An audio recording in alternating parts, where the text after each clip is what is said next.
The third, Hebrews 8 again. There are three things mentioned in Hebrews 8.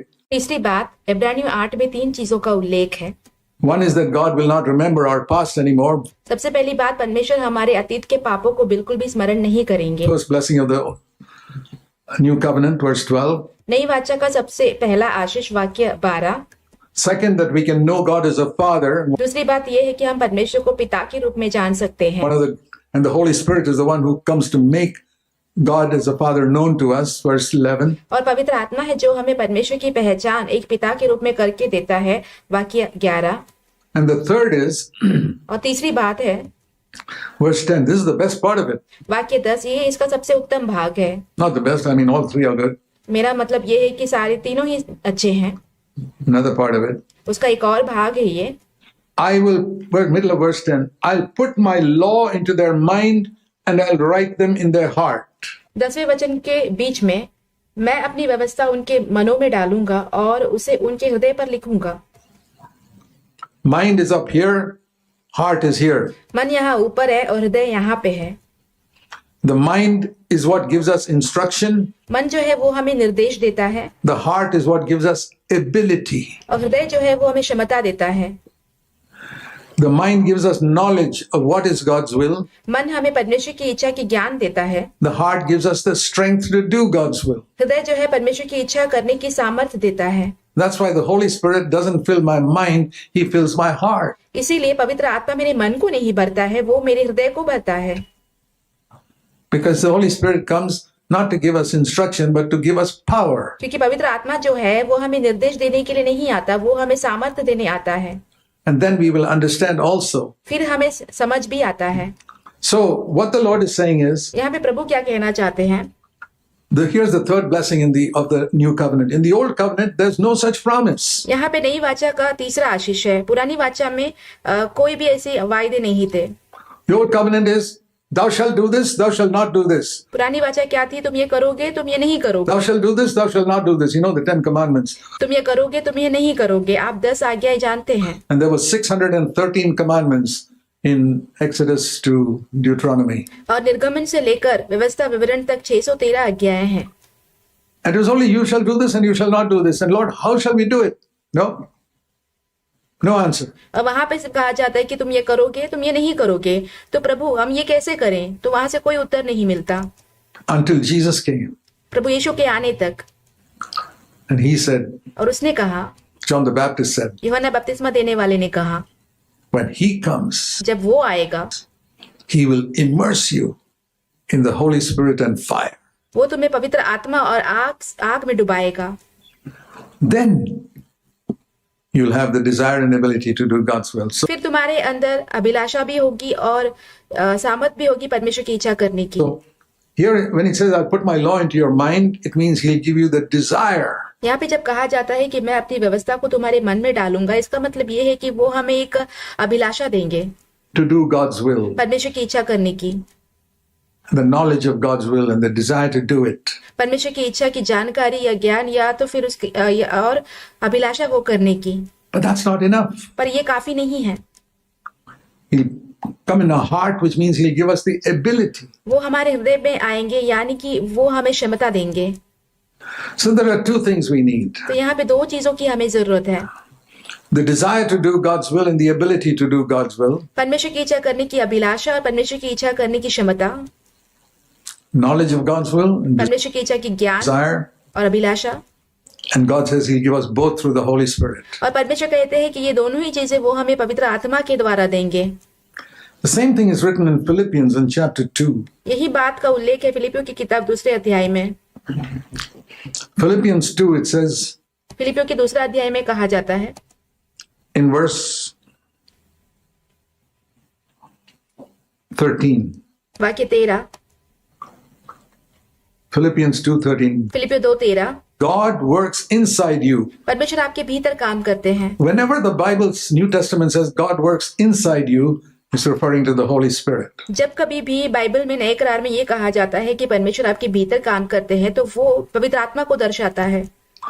When it says God is working outside you, जब कहा जाता है कि परमेश्वर आपके बाहर काम करते हैं, making all things work together for your good. सारी चीजों को मिलाकर आपके लिए भलाई उत्पन्न करते हैं। That is His sovereign power वो परमेश्वर का महान सामर्थ्य है, as a loving Father working everything for your good. But वो एक प्रेमी पिता के रूप में जो कि सारी चीजों को आपके भलाई के लिए करते हैं। whenever you read God working inside you, like it says in verse 13, that's the Holy Spirit. जब कभी भी आप ये पढ़ते हैं कि परमेश्वर आपके भीतर काम करते हैं, जैसे कि वाक्य 13 में कहा गया है, तो वो पवित्र आत्मा को दर्शाता है। And what is God working inside me? और परमेश्वर मेरे अंदर क्या काम करते हैं? First of all, to will His good pleasure. सबसे पहली बात तो परमेश्वर की काम करने की इच्छा। That means He produces a tremendous passionate desire to do the will of God. इसका मतलब ये है कि परमेश्वर हमारे अंदर एक बहुत बड़ी अभिलाषा, उत्साह को उत्पन्न करते हैं ताकि हम परमेश्वर की इच्छा को करें। And gives me an understanding of the will of God. और परमेश्वर की इच्छा की एक समझ भी देते हैं। And secondly, और दूसरी बात, it says He'll give me to work His good pleasure means He gives me the ability. और उसके अच्छे काम करने की इच्छा यानी कि वो मुझे क्षमता भी देते हैं। So this is exactly what we read in Hebrews chapter 8. इसी बात को हमने पढ़ा था इब्रानियों 8वें अध्याय में भी। I will write my law in your mind, मैं मेरी व्यवस्था को तुम्हारे मन में डालूंगा, which is जो कि है, I will give you a desire and instruct you about my will. इसका मतलब ये है कि मैं तुम्हें अभिलाषा भी दूंगा और मेरी इच्छा के बारे में निर्देश भी दूंगा। Then I will write it in your heart, which फिर मैं तुम्हारे हृदय पे लिखूंगा। means I'll give you the strength and the ability to do God's will. इसका मतलब यह है कि परमेश्वर मुझे सामर्थ्य और क्षमता दोनों ही देंगे परमेश्वर की इच्छा करने की।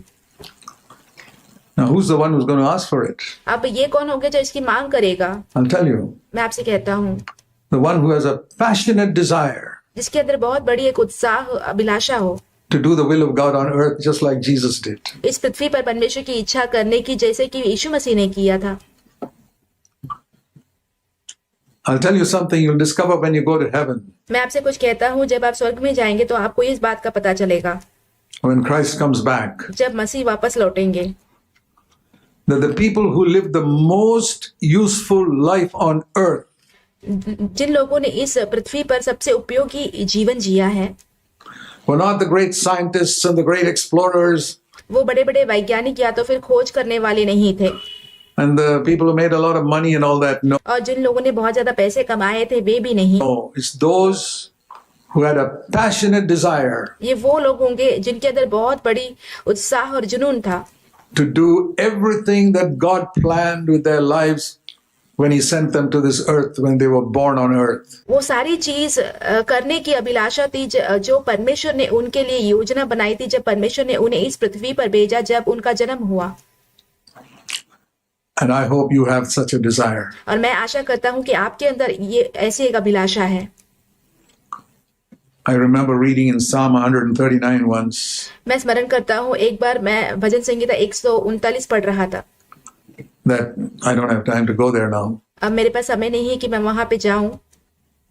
God planned every day of your life परमेश्वर ने आपके जीवन के हर एक दिन की योजना बनाई है before you were born. आपके जन्म लेने से पहले ही।